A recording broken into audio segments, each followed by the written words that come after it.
Ya, Angeli, bite? Ntukize. Niho nkiza. Ari watevye. Natevye. Umva. Ndagufitiye amakuru. Makuru nyawe. Hari umuntu ushaka kupresenta. Hari umuhungu twahuriye mu ishamba asanga ndi gukora ama repetition nkuko bisanzwe. Mpindukiye ndakangukwa. Mbona umuntu amagaze impande zanje. Ariko yari umuhungu mwiza. Ambwira ngo arankunda. Nanje nyene sanga natwawe sanga namukunze. Ariko nawe. Aura kabisa. Wacumu kunda ubwo nyene. Umuhungu yitwa nde? Yitwa Kevin. Kevin. No mungu nijya mbere muwe cyangwa musanze mukundana.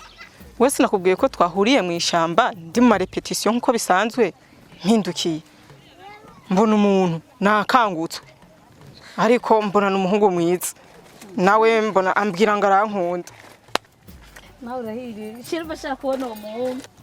Erega namuzanye. Gombye ko aje umuzanye. Ahubwo ngo ndamukuperezante, ngo ndamukwereke. Iwo umvugana kazi.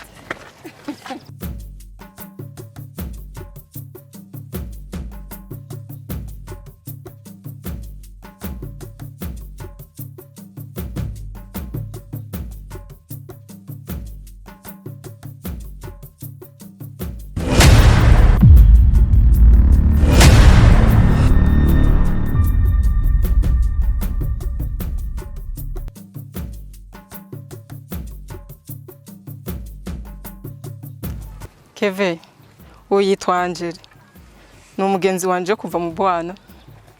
Angeli, uwo yitwa Keve ni shiri wanje. Turakundana. Tita.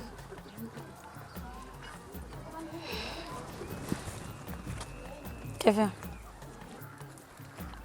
Byo kunda kumbera inshuti.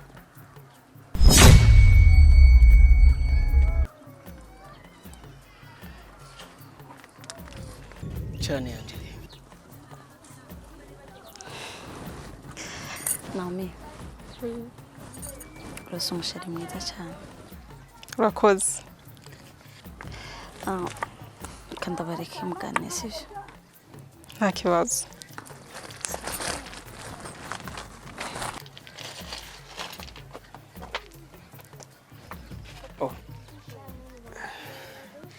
Ufise umugenzi mwiza. Urakoze. Aheze igihe kingana gute mu banyu? Ntago ari gitoya ni kinini. Waragize neza. Nta ngorane karibu mwicaze.